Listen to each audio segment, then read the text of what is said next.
people-pleasing, procrastination, perfectionism, waiting for permission. Man, ain't nobody got time for that. Today, we are talking about how to overcome your fear of being seen and being heard. Now, let's get to the show. Welcome to the Yes to You podcast, where we empower women to manifest their vision of happiness and success with down-to-earth practical guidance for conscious living, personal growth, and entrepreneurship. Our goal is to see you take inspired action by saying yes to your calling.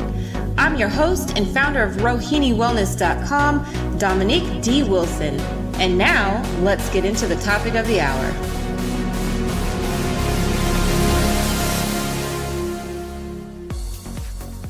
Welcome back to the Yes to You podcast. Today we are talking about a very cool topic, which is how to overcome your fear of being seen and being heard.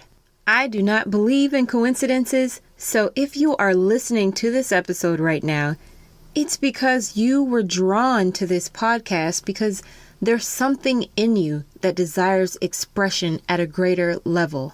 A message, a mission, a business, a book. Something that wants to be created. And so if you've been standing in your own way because of a fear of being rejected, being judged, of failing, of succeeding even, my hope is that by the end of this episode, you will have a few more tools in your arsenal to be able to power through that so that you can manifest your big vision of happiness and success. Several years back, there was a study done on women who had achieved a very high level of success in their career. And what they found was that so many of them had this tendency to feel like an imposter, almost as if they didn't deserve the level of success and accolades that they had worked so hard to achieve. They sometimes would downplay their strengths or they would downplay their accomplishments because they didn't feel worthy. And so after the study, they decided to call it Impostor Syndrome. Impostor Syndrome does not just affect highly successful women. No, actually it affects everyone. People who are just getting started all the way up to those who have achieved a high level of success in their career, their relationships, their finances. This is something that is deeply rooted in the very same feelings of shame, guilt, mistrust, and unworthiness. To be honest, these are all root chakra issues that start in early childhood on up through adolescence. And what happens is over time, a limiting belief system forms and it compounds on itself. Even though you may be a high achieving person who achieves a high level of success externally, internally, there's still work that needs to be done to rebuild your inner sense of worth and value so that you can know through and through that you do deserve to be happy. You do deserve abundance, success, prosperity. And when those things show up in your life, you'll be able to receive them with open arms, to expand them, and to grow and love and share that with other people. You don't want to have regret because you didn't do the things you wanted to do. You didn't speak up when you had your moment. Today is about really being able to overcome those barriers, overcome your fear of being seen and heard. And so I'm going to be sharing my top 6 steps to help you do just that as soon as we return from this short break. Body, mind, spirit. This is your weekly wellness tip. Today's wellness tip is about emotional and spiritual health. In particular, we're talking about boundaries and the importance of setting and maintaining healthy boundaries. Boundaries are a measure of self-esteem, and they're absolutely necessary to have mutual respect in your relationships. We inform other people of how to treat us by the way we show up in the relationship that we have with ourselves. So everything starts with having healthy boundaries.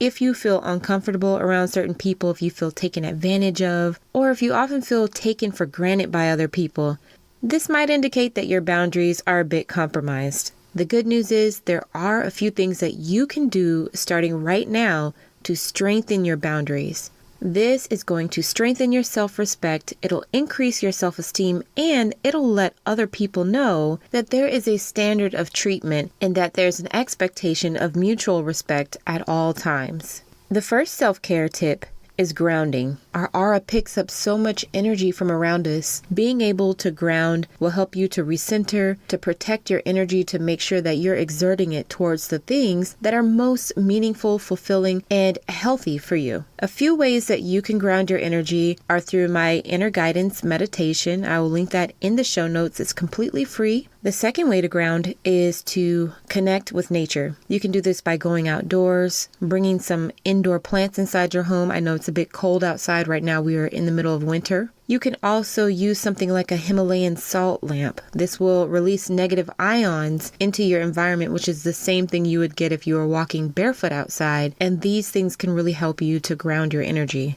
Another way is to use gemstones, black obsidian, jet, onyx, tiger's eye. The second tip to establish and maintain strong boundaries is to become aware of your relationship with your time and your energy. How do you spend your time and how do you spend your energy? Are you spending time with people who make you feel affirmed, who support you and who celebrate your wins and get excited about life with you? Are you spending your energy on people who are complaining, gossiping, being judgmental, pessimistic? You don't have to cut people off, but it is important to be aware of how you feel after an interaction, after you've exerted your time and your energy somewhere. If you don't feel uplifted, inspired, energized, that's a red flag. So just something to be mindful of. Protect your energy, protect your time, because those two things are so important. That is your life force. The third way to establish and maintain healthy boundaries is to use the power of your no. So often we say yes to things and to people and opportunities when we really just want to say no. And we do that because we don't want to hurt the other person's feelings. Every time you put someone else's emotional needs above your own, it decreases your self-esteem. It decreases your self-respect. This is not a protective measure of your own energy. You have the right to say no, and you have the right to use your energy for the things that are in alignment with you. So put yourself first. Think about how you can exercise having strong boundaries and be accepting of who you are. The fourth way to establish and maintain strong boundaries is to tell the truth. Now, this one is not always easy. I encourage you to speak up. Be calm. You can say things in love, but be unapologetic. Don't ever apologize for standing your ground on something because you don't have to. There's nothing to be sorry about. Telling the truth, saying no, or speaking up when you need to say something is an act of self-love. You are doing something amazing and miraculous and admirable for yourself. So be calm, do it in love, but always tell the truth. All of this will help you to create a more positive and authentic energy around yourself. And the more you get practice doing this, the more self-esteem you'll develop, the stronger your boundaries will become, and the more healthy relationships you will experience. So I want to leave you with a couple resources. First of all, I have a blog post entitled 17 Ways to Clear Your Energy. You'll definitely want to check that out. I'll link it in the show notes. And finally, I have a beautiful affirmation from the Heart Thoughts Affirmation Cards by Louise Hay that I'd love to share with you. I have wonderful, harmonious relationships with everyone where there is mutual respect and caring on both sides. I will also include a link to those affirmation cards in the show notes. They are beautiful and very empowering, something you can use to uplift yourself every day. And now, let's return to the show. Welcome back to the show. As I said, today we are going to be talking about 6 ways to overcome your fear of being seen and heard, a.k.a. Impostor Syndrome. And the greatest example of this I can think of at this moment is the Queen of Soul herself, Aretha Franklin. Now, Aretha Franklin was a great singer. We all know that. But there are some amazing things that she did throughout the span of her life that made her an exceptional person. And I want to tell you about one of them. It was the night of the 40th Grammy Awards back in 1998. Luciano Pavarotti, one of the greatest male opera singers of all time, calls up 20 minutes prior to the show and says, I can't make it. I'll have to catch you guys next year. Can you imagine the panic that's going on? Luciano, a big star like that, literally cancels at the last minute. So what do the producers do? Well, they run over to Aretha Franklin's dressing room, they knock on the door and say, "Hey, Aretha, check it out. Pavarotti just canceled. Can you fill in for him?" And you know what she says? "Give me a couple minutes to look over his rehearsal tapes and I'll do it." Just like that. Now, mind you, Aretha Franklin was not an opera singer. She was a gospel singer, very successful, soulful gospel singer. Yet, she saw an opportunity to do something amazing. And rather than back down or make excuses or say, "Well, how about I do one of my songs instead?" That night, 20 minutes after that little interaction, Aretha stepped on the stage and sang one of Pavarotti's songs. And she put so much soul into it that she literally sent shockwaves around the globe through people's TV screens. You see, Aretha Franklin was the kind of woman who was willing to put it all on the line despite her fear and take inspired action because she believed in herself and she was hungry for greatness. Now, my question to you is, are you hungry for greatness? Are you willing to step out on faith, knowing what you know with your gifts, your talents, and to say, "You know what, I'm going to do my best and that's good enough for now," so that you can take inspired action and fulfill your purpose? Aretha couldn't have known how that was going to turn out, but that happened to be one of the most monumental things that people remember. It was one of the most memorable moments in her entire career that gave people a completely new perspective on who this woman was. So I want you to keep that in mind as we go through these 6 tips to overcome your fear of being seen and heard. Tip number 1 is self-acceptance. Self-acceptance is paramount. It lays the foundation for anything and everything you do in life. It determines how you treat yourself, how you treat other people, how you inform other people about how to treat you, what opportunities you're willing to reach for, how far you're willing to go. It determines your self-respect, your self-worth, your sense of value, how much money you make. All of this stems from self-acceptance, which is another way of saying self-love. Love is unconditional. So we all have things that we get annoyed about sometimes. We can be our worst critics. It might be we put on a few extra pounds, or there's a part of our personality that is not per se the shiniest. If there's something that you haven't fully accepted about yourself, maybe a part of your story, maybe you're not happy with where you are in terms of your personal or educational development, whatever that is for you, I have an exercise that might be of some assistance to you to cultivate a deeper sense of self-acceptance. And don't worry if you're driving or not able to take notes right now. I will definitely put all of this in the show notes for you so you can refer back to it at a later time. It's pretty simple. All you'd need to do is grab a sheet of paper and draw a line down the middle. And on the left side, write down what it is that you haven't fully gotten around to accepting about yourself. It might be something like your weight. It could be an aspect of your personality. Maybe you're more of an introvert and it's been uncomfortable for you and you wish you were more extroverted. Whatever that is for you, just write it down. The next thing I'd like you to do is on the right-hand side of the paper, for everything you wrote down on the other side, write down one benefit of actually having that situation. Let's say if you are an introvert and you've had a hard time socializing, and so you just wish you weren't introverted. So you write down, "I'm an introvert." On the right-hand side, what are the benefits of being introverted? One benefit of being introverted might be that you have a built-in mechanism that tells you when enough is enough. You've expended enough energy in the social situation, and now it's time to pull back to conserve that energy for something that's most meaningful and inspiring and healthy for you. That would be a benefit. Or maybe you can't seem to think of any benefits. Maybe whatever it is you wrote down, you've been struggling with back and forth and you just don't see an upside in it. Consider this. Maybe the benefit is that you have enough self-awareness to know that you're not accepting this thing is standing in the way of you moving forward.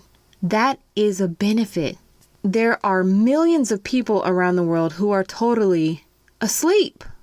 They don't like where they are in life right now, yet they look outside of themselves and blame everybody and everything and try to look outside of themselves for an explanation and for some kind of solution to solve their problems. But you have enough awareness to look within. because you know that that's where it all starts. It starts with your mindset, what you believe about yourself, and being able to accept that and integrate it so that you can move forward as a whole person. There's always a benefit. So if you can't come up with one, think a little harder, and I promise you will. So that's step 1, self-acceptance. Step 2 is to find your why. Your why is really a fancy way of saying your core values. I will also link in the show notes a great resource created by Dr. John D. Martini called the Value Determination Process. It's completely free. It'll take you about 25 to 30 minutes to complete, but I guarantee you it'll be the best 25 to 30 minutes you've ever spent, because what you are going to get out of this exercise is a crystal clear picture of what your core values are so that you can have that to check it against your decisions that you're making to know that you are moving in the right direction for you. So this is an invaluable exercise. And the way Dr. DeMartini's process works is by actually looking at your current life and all your behaviors, your decisions, and everything that's going on, and being able to pull from that what your values are. Values are not positive traits that you just pick from some list somewhere. And I know a lot of people tend to have that philosophy that you just select what your values are, put a check mark, and then that's it. No, your values are the driving factors behind your current behaviors. So sometimes if you're not aware of what those top 3 to 5 really core values are, those really deep core inner drives, then you can think that your life is completely off the railroad tracks when maybe you're right where you need to be. So this is a very empowering exercise that will clearly paint a picture of your why. Step 3 is get out of your own way and put yourself out there. This is where you actually move from self-discovery into self-expression. You create something. So for you, that may look like starting your business, writing a book, publishing a blog, starting a speaking career, beginning or ending a relationship. This is about taking inspired action, tapping into what you feel, what your desire is, and moving forward. It doesn't have to be massive and monumental. It could be a very small step. But it's something that you actually do rather than just thinking about doing it. Now, the key to being successful here is to visualize your success first. So you want to take some time, close your eyes, and just imagine the scenario absolutely successful, going perfectly your way. Get a feel for what that looks like in your mind's eye. And then after that, you can take action, because now you'll be able to recognize whether you're on track to meet your goal or whether you need to make an adjustment. Athletes use this technique all the time. They'll sit in the locker room before a game and they visualize the entire play, and then they go out on the field and simply execute what they saw in their vision. And it's been proven to work over and over again. Very powerful exercise. In his book, The 7 Habits of Highly Effective People, Stephen Covey actually refers to this as begin with the end in mind. So your first step is to see it and then do something based on what you saw. I want you to think about Aretha Franklin. Pavarotti called 20 minutes prior to the Grammys. So by the time they got up to Aretha's dressing room and she reviewed the tapes, it was probably about 10 minutes before the show. So what do you think she was doing for that 10 minutes? She was visualizing walking out on that stage and owning it. That's what she was doing. And when it was time, that's exactly what she did. So just something to keep in mind. We've talked about self-acceptance, finding your why, putting yourself out there. The 4th step is to be about it. Don't just talk about it, be about it. Your word is your bond. When you say you're going to do something, do it. And if you don't have an intention of following through and doing it, then don't say you're going to. This is not just to other people. Most importantly, it's to yourself. How many times have you told yourself that you were going to do something, and then either you got distracted or you fell off the wagon, and then that was it? Every time we make a promise like this to ourselves and we don't keep it, it diminishes our self-trust. And that's everything. Trust is everything in a relationship. And what relationship is more important than your relationship with yourself? You see, when it comes to overcoming your fear of being seen and heard, that's about being able to know that in the face of your greatest fear, you can count on you to be there, to show up. There's a feeling of comfort and safety in that. Even though standing on that stage or before you hit publish on that blog post or before you put your book out there, give a speech or hit go live on that Facebook video, that fear that wells up in you, there's still something in you that says, don't worry, I got you. And that only comes from keeping your word when you say you're going to do something. So if you say, I'm going to start exercising 3 times a week, even if it's a few minutes a day, even if you don't meet your whole 30-minute or hour quota, do something to fulfill the promises you make to yourself. And this is what's going to crush that self-doubt when it tries to creep up and get in your way of shining. So we've talked about self-acceptance, finding your why, putting yourself out there, not just talking about it, but being about it. And now, step number 5 is to invest in your growth. Again, in the 7 Habits of Highly Effective People, Stephen Covey calls this sharpening the saw. Imagine cutting down trees all day with the same saw. Eventually, it's going to get dull and you won't be able to cut down any more trees. There's only so much that we know and can learn and can do on our own. You can read books, you can read blogs, watch videos, webinars, and free downloads, but at some point you're going to reach a plateau when in order for you to move to that next level and sustain what you've created, you need to reach higher, and that's where investing in your growth comes from. So that investment may be money. It might be time to invest in a business coach. Investing for you might look like investing your time or your energy. You may invest your time in volunteering somewhere in the community so that you can gain the experience and build your network for more opportunities. Be creative about this word invest. So there's so many different ways that you can invest in your own growth. If you're not willing to invest in your growth, then how can you expect anyone else to be willing to invest in you? This is the law of attraction. How you treat yourself informs everyone else of how to treat you, whether they're aware of that consciously or not. So as they say, when the student is ready, the teacher will appear. And you know when you're ready, when you've been working and applying all that you know and things are moving forward, boom, boom, boom, and all of a sudden things start to slow down a little bit. That's when it's time to open your horizons, look around and see, where is your next teacher? Is your next teacher at a conference? Is your next teacher a coach? Is your next teacher in a book or in a webinar, a seminar, a class at the local community college?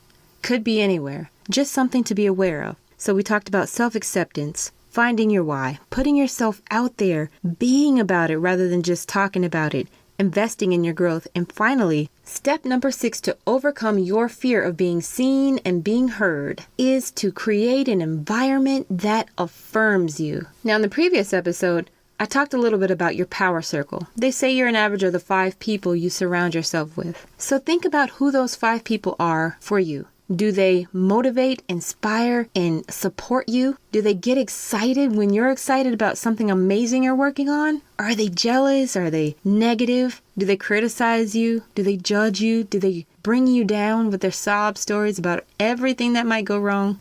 There are plenty of ways for you to find other like-minded people who are optimistic, who are fired up about the things you're fired up about. And being around them is going to help you to stay focused on your goals. It'll help you to stay accountable. If you have a moment of weakness, they'll be strong enough in themselves to hold your vision for you and hold you accountable to that until you can get back on it and hold your vision again for yourself. These are people who you can open up to. If you're afraid, they're not going to say, yeah, you probably shouldn't do that. Wasn't going to work out anyway. No, they know about fear. And they know that fear is usually present right when you're on the brink of something awesome. So you want to make sure that you make those connections with like-minded individuals who are positive, optimistic, go-getters, who are not afraid to do something crazy, put themselves out there and achieve massive success. You might find these people online. I have a Facebook group called the I Am Sacred Beauty Women's Healing Circle.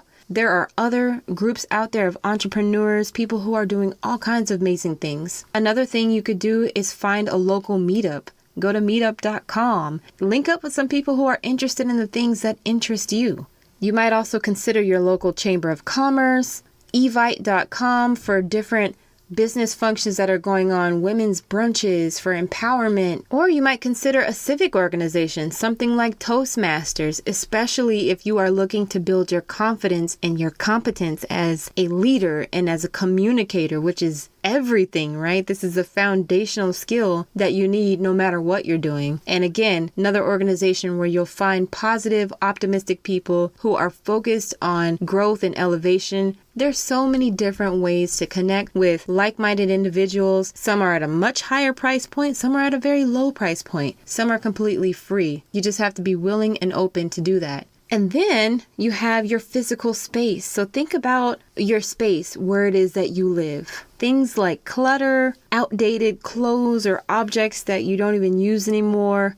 These things create stagnancy and they remind you of who you used to be. So I challenge you to think of next level you. What does next level you look like, dress like, eat like, feel like? When next level you is sitting, chilling at home on a random day, what does home look like? Describe your surroundings and do whatever it is that you need to do now to cultivate that. And this is what's going to empower you to develop your courage, your confidence, and your sense of self-trust. All of these steps, being able to accept yourself, to know what your why is, to put yourself out there, to keep your promises to yourself, to be about it, to invest in your growth, and then to create an environment that affirms you. All of these things are going to help you to grow into a more empowered individual who is able to step out on faith, take inspired action, maybe fail sometimes, but learn the lessons, get back up, and come back even stronger the next time. So I hope that this episode has been helpful for you and that you now have some more tools in your arsenal to overcome your fear of being seen and being heard and not give 2 cents about what other people think about you. Again, be sure to check the show notes because I'll be including everything we talked about today, including the book I mentioned, the blog that was mentioned earlier, plus some additional resources to support you in moving forward powerfully. Before we go, I have a challenge for you. I challenge you to think of one thing that you can do this week that's going to move you one step closer in the direction of your purpose. I'd love to hear how this goes for you, so feel free to shoot me an email at feedback@yes2upodcast.com. Also, be sure to stick around for the next episode because we are going to be talking about a very fun and powerful topic, which is how to use the universal creative process to manifest the things that you want. Definitely don't want to miss that one. So until we connect again, love yourself fiercely, own your story, and say yes to your calling. If you've been following me on social media, then I'm sure you've heard about the giveaway that we're doing for our founding listeners. All we ask is that you leave us a review on iTunes or share this episode on social media using hashtag #YesToYou. We appreciate your support. It was a pleasure to have you join us for this episode of the Yes to You podcast. If you haven't already, be sure to visit rohiniwellness.com/vision to download my free PDF starter guide, the Create Your Vision Workbook. If this episode was helpful for you, please leave us a review on iTunes. Also, when you share this episode on social media using hashtag #YesToYou, we'll give you a shout out on a future episode. We look forward to inspiring you next time, right here on the Yes to You podcast.